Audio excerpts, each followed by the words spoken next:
여러분 안녕하십니까. 오늘 뉴스데스크는 공식 선거운동 둘째 날을 맞은 4.7 재보궐선거 소식으로 시작합니다. 서울시장 선거에 나선 박영선 후보는 오늘 20대 청년층을, 오세훈 후보는 박 후보의 지역구였던 서울 서남권을 집중 공략했습니다. 이슈가 된 부동산 공약 대결도 펼쳤는데요. 박영선 후보는 공시지가 인상률을 10% 안으로 묶겠다고 밝혔고, 오세훈 후보는 각종 재개발 규제를 풀겠다고 말했습니다. 저 소식 배주환 기자가 보도합니다. 더불어민주당 박영선 후보는 서울 신촌 일대를 돌며 20, 30대 청년 표심에 공을 들였습니다. 청년 주거 문제 해결을 위한 월세 20만 원 지원 제도 확대와 청년 창업자들에 대한 5천만 원 지원 등을 약속했습니다. 부동산 민심을 달래기 위한 공약도 내놨습니다. 공시지가 9억 원 이하의 주택에 대해서 공시지가 인상률이 10% 수준을 넘지 않도록 조정제도를 마련하는 방안을. 오세훈 후보를 겨냥해선 내곡동 땅 의혹 해명엔 3가지 거짓말이 있다며 공세를 이어갔습니다. 그린벨트와 관련된 부분은 시행령에 보면 반드시 시장을 정유하도록 되어 있습니다. 그런데 이거를 몰랐다고 하는 것은 거짓말이고요. 오세훈 후보는 서울 서남권에서 유세를 시작했습니다. 특히 박 후보의 지역구인 구로구를 찾아 초과이익 환수 등의 규제를 풀고 민간주도 재개발 재건축을 크게 확대하겠다고 공약했습니다. 민간 주도의 재건축 재개발 사업을 그냥 조합들이 할 수 있도록만 하면 됩니다. 특별히 뭐 도와드릴 것도 없어요. 박 후보에 대해선 지역구 관리는 못한 채 현실성 없는 공약만 내놓고 있다고 날을 세웠습니다.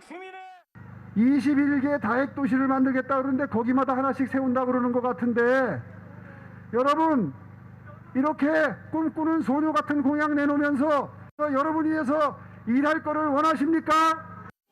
오 후보는 또 지역구가 구로였던 박영선 후보가 연희동에 대저택을 갖고 있다며 비판했습니다. MBC 뉴스 배주환입니다. 그런데 선거전이 치열해지면서 상대를 비판하는 과정에서 특정 집단을 비하하는 듯한 선을 넘는 표현들이 쏟아지고 있습니다. 중증 치매 환자나 암 환자, 장애인 등에 비유하는 표현들이 쓰인 건데요. 환자나 장애인 등 약자들에게 상처를 주는 부적절한 표현이라는 비판이 나오고 있습니다. 최경재 기자가 보도합니다. 재작년 전광훈 목사 주도 태극기 집회. 대통령은 우리 경제가 올바르게 가고 있다고 합니다. 중증 치매 환자 녹두리 같은 소리를 하는데도 민주당이 극우 발언이라고 공세를 퍼붓자 오 후보는 유세장에서 도대체 뭐가 문제냐며 중증 치매 환자라는 비유를 반복했습니다. 무슨 중증 치매 환자도 아니고 국민들은 집값 올라간다고 난리인데 본인은 부동산 안정돼 있다가, 여러분 그 정도 말도 못합니까 야당이? 하지만 대통령 비방을 위해 치매 환자들과 가족의 아픔을 건드려도 되는 건지 비판이 나왔습니다. 민주당 박주민 의원은 치매로 고통받는 분들과 그 가족분들께 사과는 못할 망정, 되레 큰소리 치는 것을 보니 감정이란 게 없는 분 같다며 당장 사과하라고 촉구했습니다. 그렇지만 민주당도 다르지 않았습니다. 김영춘 부산시장 후보는 부산을 3기 암 환자에 비유했습니다. 우리 부산은 비유컨대 3기 암 환자와 같은 그런 신세입니다. 훈수 전문가가 수술 맡으면 그 환자 죽을 수 있습니다. 어려운 경제 형편을 빗대려는 의도지만 생사를 다투는 암 환자와 가족들에겐 상처가 될 말입니다. 국민의힘은 성명을 통해 김 후보가 암 환자들을 작정하고 비하하고 상처를 줬다며 비하 대책위원회라도 꾸리라고 비꼬았습니다. 하지만 국민의힘 김웅 의원은 SNS에 김 후보의 발언을 비판하면서 민주당이 암 환자라는 표현을 썼다가 사과하는 촌극도 벌어졌습니다. 김종인 비대위원장은 오세훈 후보의 중증 치매 발언에 대해 흥분해서 과격한 발언을 했다고 들었는데 앞으로 그런 일은 없을 것이라고 말했습니다. MBC 뉴스 최경재입니다. 다음은 MBC가 연속으로 단독 보도하고 있는 이명박 정부 국정원의 불법 사찰 속보입니다. 불법 사찰이 벌어질 당시 청와대 정무수석이었던 박형준 부산시장 후보는 오늘도 문건을 보고받은 적이 없다고 거듭 부인했습니다. 하지만 당시 함께 근무했던 청와대 인사들은 전혀 다르게 설명했습니다. 분명 배포 대상으로 적힌 대로 문건이 같다는 겁니다. 나세용 기자의 단독 보도입니다. 배포선에 정무수석이 명시된 14건의 국정원 사찰 문건. 당시 정무수석인 박형준 국민의힘 부산시장 후보 측은 관련 보고를 받은 적 없다고 반박하고 있습니다. 하지만 배포선에 적힌 당시 청와대 인사들의 설명은 다릅니다. MB정부 시절 대통령실장을 지낸 임태희 전 한나라당 의원은 MBC와의 통화에서 국정원 문건은 배포선에 적힌 대로 전달되는 게 맞다고 밝혔습니다. 일단 그냥 배포선에 넣으면 다 가게 돼 있는 거거든요. 그거는 우편 넣듯이 배포선에다 넣으면 그냥 가는 거니까. 내용에 따라 어디에 배포할지 적으면 마치 우편물처럼 전달되는 구조였다는 겁니다. 실제 당시 민정수석실에서 근무한 한 행정관은 국정원 정책 정보를 받아본 적 있다고 했고, 또 다른 실무자도 국정원 정보는 수석을 통해서 내려온다고 덧붙였습니다. 그러나 임 전 실장은 자신이 국정원에 사찰을 요청한 적이 없다면서도 당시 국정원의 사찰 문건 작성 자체가 문제였다고 인정했습니다. 사실은 정보기관 장이나 국정원의 이 사람들이 조금만 생각이 있다면 첩보로도 생산하면 안 되는 것들을 많이 해요. 사실은 야단쳐야 된다고. MBC가 확인한 청와대 대외비 문건 수신 현황을 보면 2010년 2월부터 12월까지 10개월 동안 한 수석실에만 국정원 사찰 문건이 모두 176건 보고됐습니다. 일주일에 두세 개씩 계속 보고됐는데 그걸 하나도 못 봤다? 그러면 직무유기입니다. 근데 만약에 이걸 봤다. 그렇다고 한다면 직권남용인 거죠. 정보 공개를 통해 처음 국정원 사찰 피해를 확인한 이들은 모르쇠로 일관하는 MB정부 인사들의 태도에 허탈해하고 있습니다. 정말 등골이 서늘해진 거죠. 160명 해고당하고 그러니까 10년 넘게 해고 생활을 할 수밖에 없었던. 당시 청와대와 국정원의 노조 와해 공작 및 사찰이 드러난 철도노조 등 피해 단체들은 관련자들에게 손해배상 청구로 책임을 묻겠다고 밝혔습니다. MBC 뉴스 나세용입니다. LH 토지주택공사에서 시작된 부동산 투기 의혹 수사가 이제 고위 공직자에게로 향하고 있습니다. 경찰이 세종 신도시 건설 책임자였던 전직 행복청장의 집과 행복청 등 4곳을 동시에 압수수색했습니다. 청장 재임 시절을 전후해 개발을 앞둔 세종시 일대의 땅과 건물을 사들인 혐의입니다. 임명찬 기자가 보도합니다. 경찰이 재임 시절 아내 명의로 세종시 땅을 산 전 행복청장 이모 씨에 대한 강제 수사에 착수했습니다. 경찰은 행복청과 이 씨의 자택, 세종시와 LH 세종본부 등 4곳에 대해 동시에 압수수색을 실시했습니다. 이 전 청장은 2017년 재임 시절부터 세종 신도시 일대 땅과 건물을 사들였는데 바로 다음해 국가산업단지 후보지로 선정됐습니다. 경찰은 산업단지 지정 당시 행복청과 세종시와의 협의 자료 등을 확보해 이 씨가 미리 개발 정보를 알고 투기에 나섰는지 수사할 계획입니다. 이 밖에 국회의원 3명과 시도의원 19명도 경찰의 내사 또는 수사를 받고 있습니다. 신분과 지위고하를 막론하고 성역 없이 법과 원칙에 따라 엄정하게 수사하고 투기로 취득한 토지와 재산은 몰수 추징 보전을 신청하는 등 차명 투자나 정보 유출을 확인하기 위한 민간인 수사도 속도를 내고 있습니다. 오늘 경찰은 건축업자 신모 씨의 자택과 거래한 부동산 등 5곳을 상대로 압수수색을 실시했습니다. 그러니까 계약서를 보고 간 거죠. 계약서. 서류가 저희 부동산에 계약서가 있어요. 신 씨는 인천 계양과 부천 대장지구 3기 신도시 발표를 전후해 86억 원 상당의 땅을 10곳가량 구매했습니다. 매입자금 대부분은 대출을 받았습니다. 농사를 짓겠다는 서류를 냈지만 직접 농사를 짓지 않아 농지법 위반 혐의도 받고 있습니다. 하지만 신 씨는 부동산 투기 의혹을 전면 부인했습니다.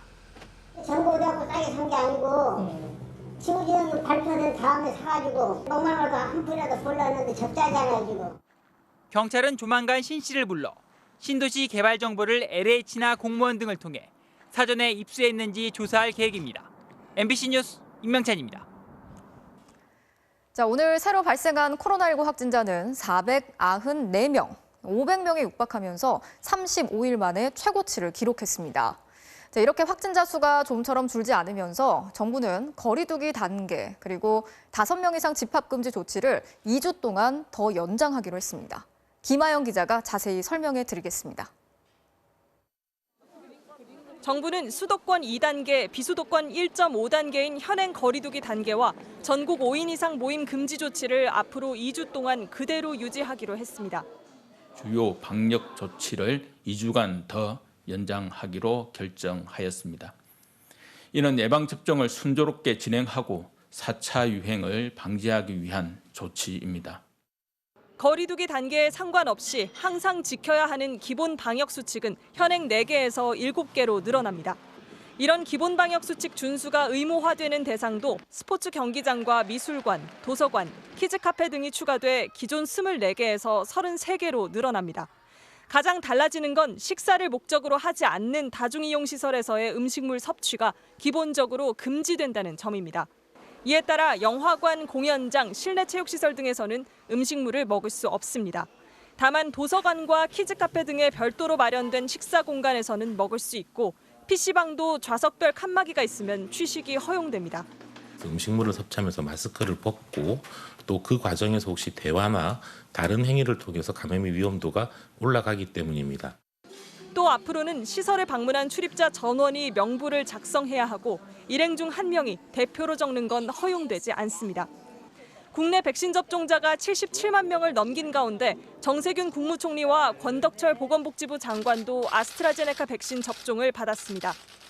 백신은 자신과 이웃과 가족들을 위해서 접종을 하시는 겁니다. 불필요한 그런 말씀들에 대해서는 절대 귀를 기울이셔도 안 되고 현혹되어서도 안 될 일입니다.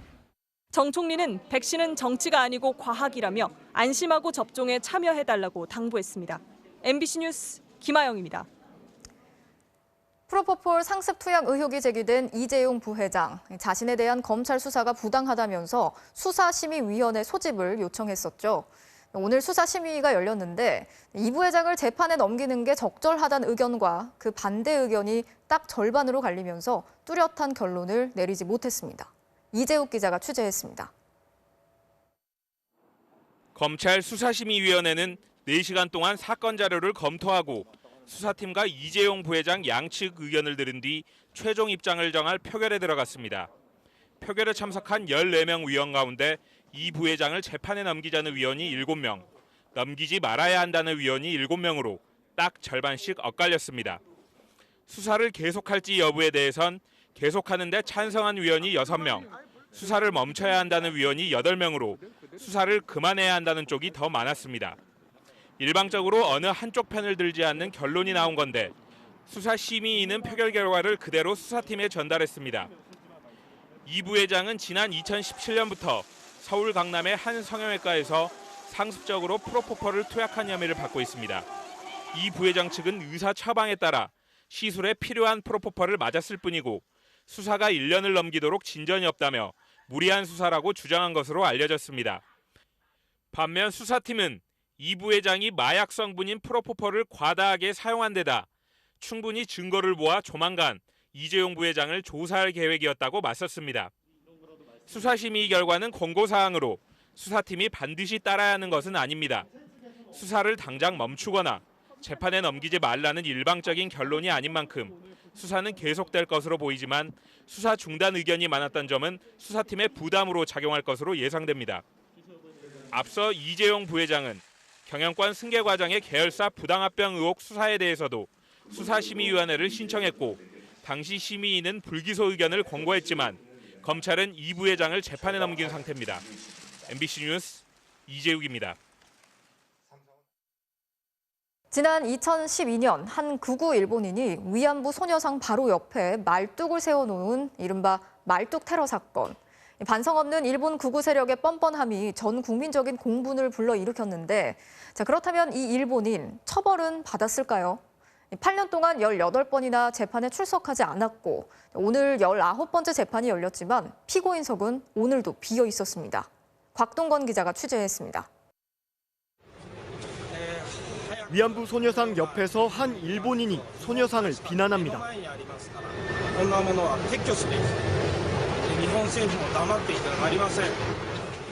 소녀상 옆에 일본어로 다케시마, 즉 독도는 일본 영토라고 적은 말뚝까지 세웠습니다. 일본의 극우 정치인 스즈키 노부유키로 이 영상을 인터넷에도 올렸습니다. 이른바 말뚝 테러 사건. 한 시민이 일본 대사관에 트럭을 몰고 돌진할 정도로 국민적 공분이 일었습니다. 스즈키는 석 달 뒤 일본에 있는 윤봉길 의사 의거 기념비에도 말뚝 테러를 하고 윤 의사를 테러리스트라고 모욕했습니다. 위안부 지원단체와 윤봉길 의사 후손들의 고소에 따라 우리 검찰이 출석을 요청하자 출석 대신 말뚝을 보내왔습니다. 결국 당사자 조사 없이 명예훼손 혐의로 재판을 받게 된 스즈키. 8년이 지나도록 18번의 공판에 한 번도 출석하지 않았고 오늘 19번째 공판에도 피고인석은 비어 있었습니다. 재판부는 2018년 범죄인 인도 청구, 또 2019년 추가 피고인 인도 요청을 했다며 검찰과 정부가 적극적으로 일본 정부에 독촉해달라고 주문했습니다. 스즈키는 재판이 시작된 뒤에도 버젓이 위안부 쉼터인 나눔의 집에 피해자들을 모욕하는 소녀상 모형을 보내기도 했습니다. 황당한 건 스즈키가 일본 내 주소지로 발송된 재판 일정과 출석 요구 송달 서류를 모두 제때 받아보고 있다는 겁니다. 차라리 스즈키가 어디 있는지 알 수 없다면 재판부가 피고인 없이 궐석 재판을 진행할 수 있지만 이마저도 불가능합니다. 재판부는 다음 달 다시 재판을 열기로 했지만 스즈키가 자진 출석하거나 일본 정부가 협조할 가능성이 사실상 없다 보니 재판이 진전되긴 쉽지 않아 보입니다. MBC 뉴스 곽동건입니다. 베트남 전쟁 당시 한국군의 민간인 학살 사건에 대해서 우리 정부가 학살을 인정하거나 공식 사과한 적은 없었습니다. 다만 당시 학살에서 살아남은 베트남인이 한국 정부를 상대로 소송을 벌이고 있는데요. 대법원이 당시 중앙정보부가 학살 사건을 조사한 기록을 공개하라고 판결했습니다. 김정인 기자가 전해드리겠습니다. 베트남 전쟁이 한창이던 지난 1968년 2월 베트남 중부 꽝남시 폭리 폭넘 마을에서 주민 70여 명이 학살당했습니다. 생존자들은 민간인을 향해 총을 겨눈 건 한국군이었다고 지목했습니다. 당시 학살로 어머니와 남동생을 잃은 8살 소녀는 환갑이 되어서 국가 대한민국에 책임을 묻고 나섰습니다.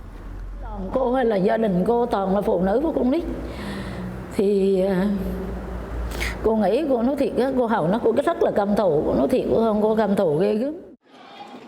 먼저 이 학살의 진상에 대해 한국 정부가 알고 있었는지부터 따지기 시작했습니다. 학살 다음해인 1969년 국가정보원의 전신인 중앙정보부가 이 학살 사건에 대해 참전군인 3명을 조사해 기록을 남겼는데 이 문서 목록을 공개하라고 요청한 겁니다. 국정원은 국가의 중대한 이익을 현저히 해치고 참전 군인들의 사생활이 침해될 우려가 있다며 공개를 거부했지만 대법원은 이 항변을 받아들이지 않았습니다. 대한민국 정부의 학살 사건 조사 등 역사적 사실을 확인할 수 있는 사료로 공개할 가치가 인정된다며 군인들의 인적 사항을 빼고 공개하라고 한 겁니다. 공식 문건으로 나오는 건 이번이 처음인 거죠.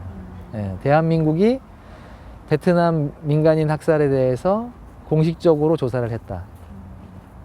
사실 그 조사 보고서의 결론이 뭔지도 상당히 궁금한 거고요. 정보 공개 소송에 이어 응우엔 씨는 한국 정부를 상대로 손해배상 소송도 냈습니다. 한국군에 의해 가족을 잃었고 자신도 총에 맞고 1년간 입원했다는 겁니다. 50여 년 만에 중앙정보부의 자료가 공개되면 한국군의 민간인 학살 손해배상 재판에도 증거로 제시돼 영향을 줄 것으로 전망됩니다. MBC 뉴스 김정인입니다. 북한이 어제 발사한 미사일에 대해 신형 전술 유도탄 2발이라고 밝혔습니다. 탄도미사일 발사를 사실상 인정한 겁니다. 바이든 미국 대통령은 유엔 결의 위반이라면서 북한이 긴장을 고조시키면 상응하는 대응을 할 거라고 경고했습니다. 워싱턴 여홍규 특파원이 보도합니다. 북한이 공개한 탄도미사일 시험 발사 장면입니다. 뾰족한 탄도와 미사일에 새겨진 문양이 지난 1월 열병식 때 공개한 KN-23 개량형과 똑같습니다. 기존의 KN-23보다 탄도 중량은 물론 사정거리도 키워 남한 전역을 사정권에 두게 됐습니다. 이미 개발된 전술유도탄의 핵심 기술을 이용하면서 탄도 중량을 2.5톤으로 개량한 무기 체계입니다. 김정은 위원장은 시험 발사 현장에 참석하지 않았습니다. 무력 시위를 벌이면서도 수위 조절을 한 것으로 보입니다. 바이든 미국 대통령은 유엔 안보리 결의 위반이라고 못 박았습니다. Number one, UN Resolution 1718 was violated by those particular missiles that were tested. 단거리는 괜찮다고 했던 트럼프 전 대통령과는 확연히 다른 대응입니다. 도발 수위를 더 높이면 그에 상응한 대응이 있을 거라고 경고도 보냈습니다. 다만 조건부로 대화의 여지도 있음을 내비쳤습니다. I'm also prepared for some form of diplomacy, but it has to be conditioned upon the end result of denuclearization. 2년 전 하노이 북미 정상회담이 결렬된 이유가 비핵화 개념에 대한 합의가 이루어지지 못한 탓인 만큼 트럼프의 전철을 밟지 않겠다는 뜻으로 보입니다. 국무부는 규탄한다고 밝혔는데 이 역시 트럼프 행정부 때는 쓰지 않았던 용어입니다. 유엔 안보리에도 대사급이 참석하는 안보리 회의가 아닌 실무급 외교관들이 모이는 대북제재위원회 소집을 요청하는 신중한 모습을 보였습니다. 북한과 미국 모두 겉으론 강경한 태도를 보이면서도 수위 조절에 신경 쓰는 모습입니다. 향후 협상을 염두에 두고 이미 북미 간의 삿바 싸움이 시작된 것으로 보입니다. 워싱턴에서 MBC 뉴스 여홍규입니다. 문재인 대통령은 북한의 탄도미사일 발사에 우려를 나타냈습니다. 문 대통령은 오늘 북한의 서해 도발로 희생된 장병들을 기리는 서해 수호의 날 기념식에 참석해 장병들을 추모했는데요. 이 자리에서 북한의 탄도미사일 발사는 남북미 대화에 어려움을 주는 바람직하지 않은 일이라고 밝혔습니다. 조국현 기자가 보도합니다. 제2연평해전과 천안함 피격, 연평도 포격 등 북한의 도발로 전사한 장병 55명을 추모하는 서해 수호의 날 기념식. 유가족과 생존 장병들은 물론 여야를 망라한 정치권 인사들까지 참석한 가운데 천안함 선체가 보관돼 있는 평택 해군 2함대 사령부에서 엄수됐습니다. 문재인 대통령은 천안함 46 용사 추모비에 헌화하고 찢겨진 천안함 선체를 직접 둘러보기도 했습니다. 유가족과 최원일 전 함장을 비롯한 천안함 생존 장병들께 위로와 함께 감사의 말씀을 드립니다. 문 대통령은 북한 미사일 발사를 직접 거론하며 대화의 분위기에 어려움을 주는 일은 결코 바람직하지 않다고 유감을 밝혔습니다. 북한의 미사일 시험 발사에 국민 여러분의 우려가 크신 것을 잘 알고 있습니다. 지금은 남북미 모두가 대화를 이어나가기 위해 노력해야 할 때입니다. 청와대 관계자는 북한에 대해서는 저강도의 경고를 한 것으로 보면 된다며 미국에 대해서도 대화의 필요성과 중요성을 강조한 거라고 설명했습니다. 기념식에서 문 대통령은 내후년부터 서해를 누빌 신형 호위함의 이름을 천안함으로 결정한 사실을 직접 공개하기도 했습니다. MBC 뉴스 조국현입니다. 하나금융지주의 김정태 회장이 오늘 4번째 연임에 성공했습니다. 재임 기간 동안 사모펀드 부실 판매로 수많은 고객들이 피해를 입고 채용 비리 사태까지 터졌지만 또다시 연임한 건데요. 비슷한 문제가 있었던 다른 금융지주의 회장들도 연임에 성공했습니다. 이들이 책임은 지지 않고 권력만 누리고 있다는 비판이 나오고 있습니다. 김민찬 기자가 취재했습니다. 하나금융지주 주주총회가 열린 날 사모펀드 피해자들과 시민단체는 김정태 회장의 4번째 연임의 부당함을 성토했습니다. 금융기관을 마치 재벌기업처럼 본인이 소유하며 마음대로 주무르려고 하고 있습니다. 고인물이 썩다 못해 고린내가 진동을 하는 하나지주 규정상 만 70세까지만 회장직을 할 수 있어 김정태 회장의 새 임기는 1년에 불과합니다. 그래도 4번째 임기를 시작했고 총 10년간 회장직에 있게 됐습니다. 그동안 하나에서 터진 사모펀드 사태만 최소 6건, 옵티머스 사건으론 최근 금감원으로부터 수탁사 업무 일부 정지라는 중징계 결정까지 받았습니다. 그런데 책임을 묻기는커녕 연임만 계속됩니다. 과거의 불법을 처벌하지 않는 것은 미래의 불법에 응원하는 것에 다름 아닙니다. 친환경과 사회적 책임 경영, 지배구조 개선 등을 기업 활동에 반영하겠다며 신설한 ESG 부회장은 하명주 부회장이 맡았습니다. 역설적이게도 한 부회장은 채용 비리로 재판 중이고 사모펀드 문제로 금감원으로부터 중징계까지 받았습니다. 다른 금융지주들도 회장들의 연임 추세는 마찬가지. 윤정규 KB금융지주 회장도 3년이, 조용병 신한지주 회장과 손태승 우리지주 회장 모두 2연임에 성공했습니다. 이들을 견제해야 하는 이사진은 뭘 하고 있을까? 올해 4대 금융지주들의 주주총회에선 사회이사들도 대부분 연임됐습니다. 그동안 사모펀드 부실 및 금융소비자 보호와 관련한 문제에 대해서 책임을 묻는 어떠한 모습도 없이 모두 재선임되는 안타까운 현실이. 금융지주 회장들은 책임을 묻지 않는 이사들을 연임시키고 이사들은 다시 회장을 추천하는 구조가 반복되는 겁니다. 그러는 사이 환매 중단된 사모펀드는 지난해까지만 7조 원에 육박합니다. MBC 뉴스 김민찬입니다. 서울 노원구의 한 아파트에서 50대 어머니와 20대 두 딸이 숨진 채 발견됐습니다. 용의자인 20대 남성은 현장에서 자해를 시도했는데 주민들은 이 용의자가 숨진 큰딸의 헤어진 남자친구인 것 같다고 말했습니다. 김수근 기자입니다. 서울 노원구 중계동의 한 아파트. 폴리스 라인이 쳐진 현관문을 열고 흰색 방호복을 입은 경찰들이 들어갑니다. 네. 이곳에 살고 있던 50대 어머니와 20대 두 딸은 어젯밤 9시쯤 숨진 채 발견됐습니다. 피가 말도 오빠지 날부러져 있고 난리가 났다. 연락이 되지 않는다는 지인의 신고를 받고 출동한 경찰은 아파트 안에서 숨져 있는 새 모녀를 발견했습니다. 현장에 함께 있던 20대 남성은 자해를 시도해 병원으로 옮겨져 치료를 받았습니다. 생명에는 지장이 없는 상태인데 경찰의 범행 사실을 자백했습니다. 주민들은 이 남성이 큰딸과 최근 헤어진 남자친구라고 말했습니다. 헤어지고 났으니까 이제 막 화가 날 거 아니야. 또 앙심을 품고 막 그러잖아. 이 남성은 지난 23일 세 모녀의 아파트를 찾아와 경찰에 발견될 때까지 이 집에 있었던 것으로 추정됩니다. 이 남자하고 똑같은 게 실시해서 올라가는 게 보였다. 이 10층으로. 또 안 내려왔지 이제 굴고 있으니까. 한 주민은 싸우는 소리가 들렸다고 기억했습니다. 토요일날 그렇게 소리가 시끄럽더라고. 어디서 무슨 누가 싸우나 그러고는 말았지. 그때가 밤 11시쯤 됐을 거야. 11시. 경찰은 치료가 끝나는 대로 남성의 신병을 확보해 범행 동기와 세 모녀의 사망 시점 등을 조사할 예정입니다. MBC 뉴스 김수근입니다. 차량에 개를 매달고 시속 60km가 넘는 속도로 달려 죽게 한 운전자의 영상이 공개돼 논란이 일었는데요. 경찰이 이 운전자의 신원을 확인하고 동물 학대 혐의로 수사하고 있습니다. 운전자는 경찰 조사에서 개를 운동시키려던 것이라고 말했습니다. 김경철 기자가 취재했습니다.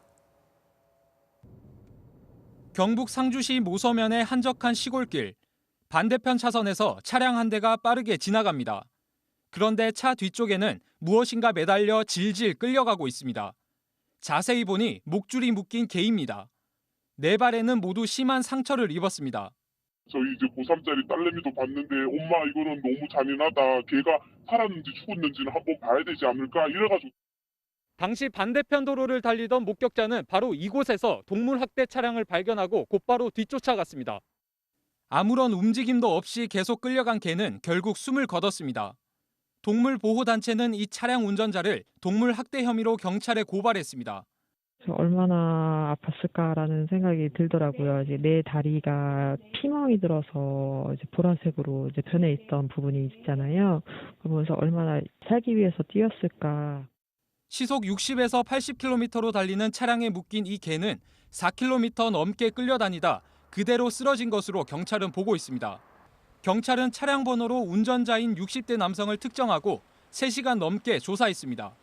운전자는 개를 운동시키기 위해 차에 매달았다며 사건이 발생한 날은 일요일이어서 병원에 가지 못했고 그 다음 날 죽은 걸 발견했다고 주장했습니다. 경찰은 이 운전자가 고의로 학대를 저질렀는지 입증하는 데 주력할 계획입니다. 철저히 수사할 것이며 입증에 노력하는 한편 증거 수집 등 다양한 방법으로 광범위하게 수사하고 있습니다. 지난달 동물보호법이 강화되면서 동물을 학대해 죽게 하면 3년 이하의 징역이나 3천만 원 이하의 벌금을 받을 수 있습니다. MBC 뉴스 김경철입니다. 코로나19가 장기화되면서 큰 타격을 입은 소규모 자영업자들. 혹시 몸이 아파도 가게 문을 닫지 못하니까 더 서럽겠죠. 이런 영세 자영업자들에게도 직장인들처럼 유급으로 병가를 낼 수 있게 하는 방안이 추진되고 있습니다.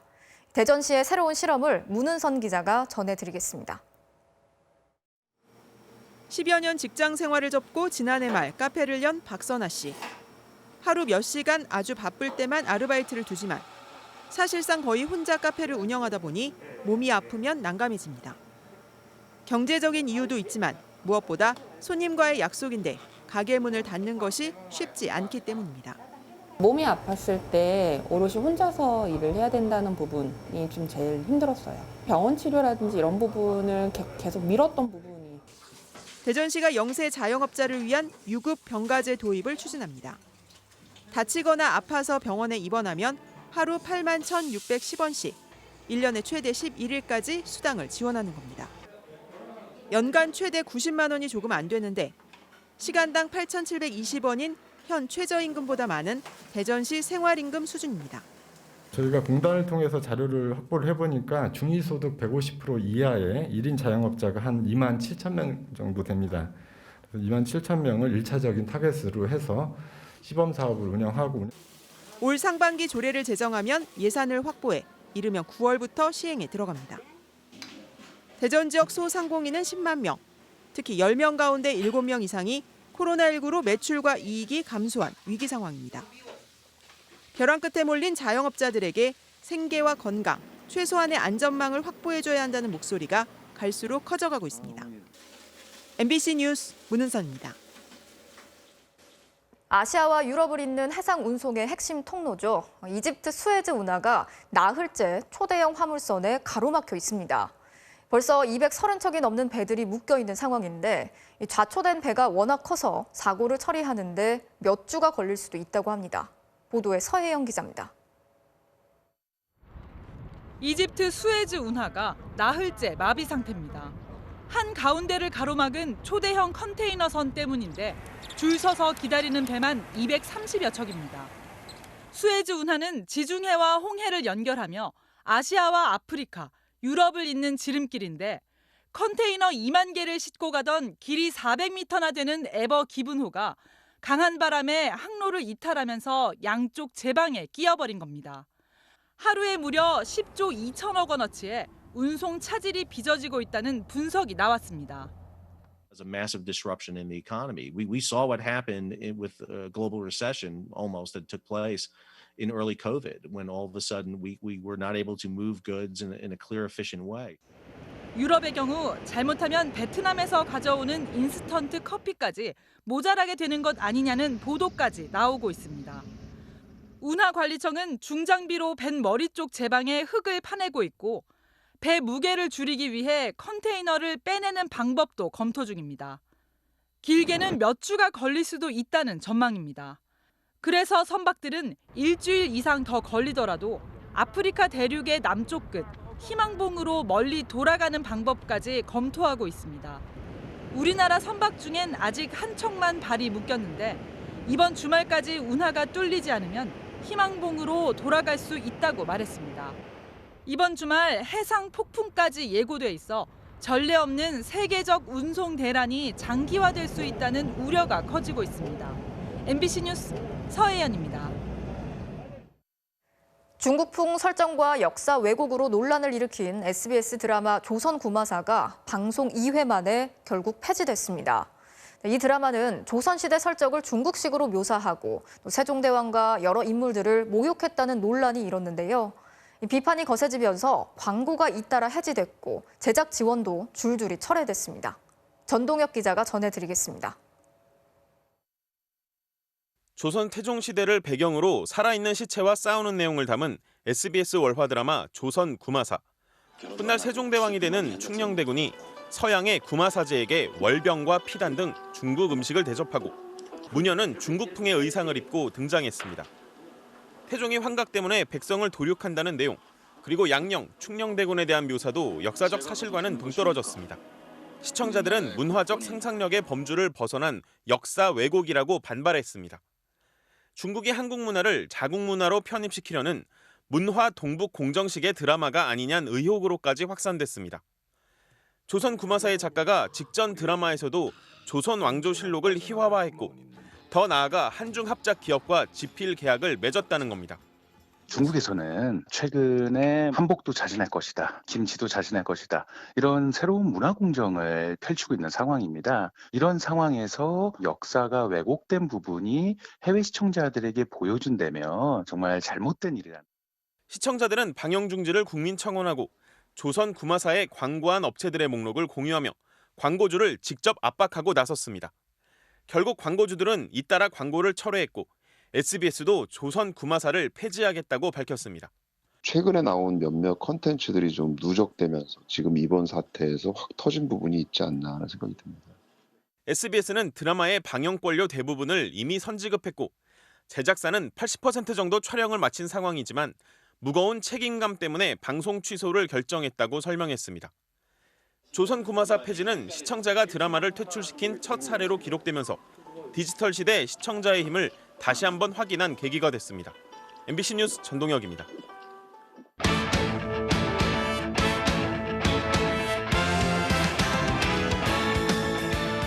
금요일 밤 스포츠 뉴스입니다.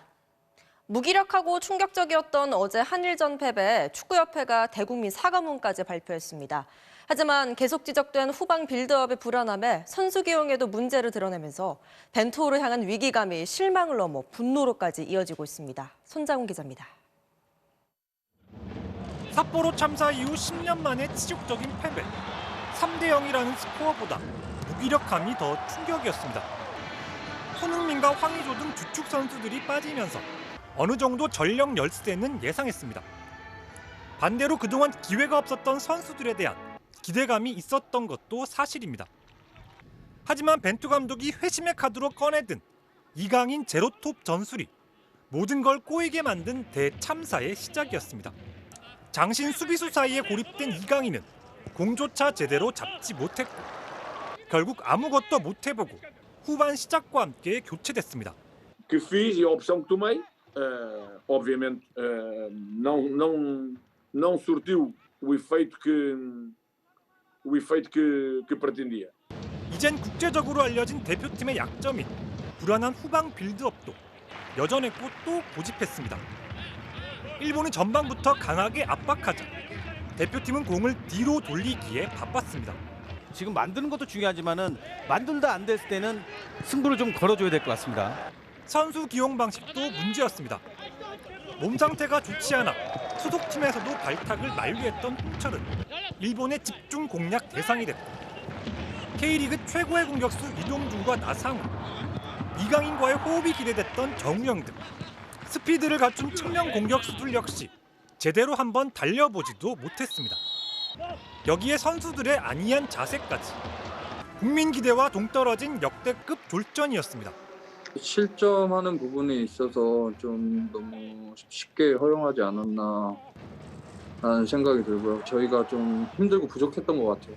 축구협회는 이례적으로 홈페이지를 통해 한일전 참패에 대한 사과문을 올렸지만 축구 팬들의 인내심은 점점 바닥을 드러내고 있습니다. MBC 뉴스 손장훈입니다. 수도권 지방에 미세먼지를 싣고 온 서쪽 바람이 훈풍을 가득 불어넣은 하루입니다.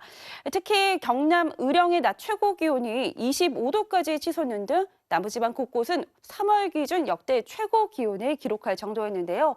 서울도 20.6도로 올 들어 가장 따뜻했습니다. 이제는 강한 남풍이 몰려오면서 주말인 내일은 전국에 비를 뿌리겠습니다. 비는 내일 오전 경기 북부나 서쪽 지방부터 시작이 되겠고요. 낮 동안에는 차츰 전국으로 퍼지겠습니다. 특히 저녁부터는 비의 강도가 강해지면서 지도에 짙은 색으로 표시된 남해안을 중심으로는 매우 많은 양의 비가 쏟아지겠습니다. 이미 호우 예비특보가 내려진 제주 산지에 최고 150mm, 그 밖에 남해안 지방에 최고 80mm의 비가 벼락과 돌풍을 동반해 내리겠고요. 수도권과 호남, 경남에도 최고 60mm, 그 밖에 내륙 지방에도 40mm의 비가 예상됩니다. 내일 수도권 지방은 비가 오기 전까지 미세먼지가 머물겠고요. 해안가를 중심으로는 바람이 무척 강하게 불겠습니다. 아침 최저 기온은 오늘과 비슷합니다. 서울 10도, 대구 8도가 되겠고요. 낮 최고 기온이 서울 16도 등으로 여전히 예년보다 온화한 날씨가 이어지겠습니다. 날씨였습니다. 3월 26일 뉴스데스크 마치겠습니다. 오늘도 함께 해주신 여러분 고맙습니다.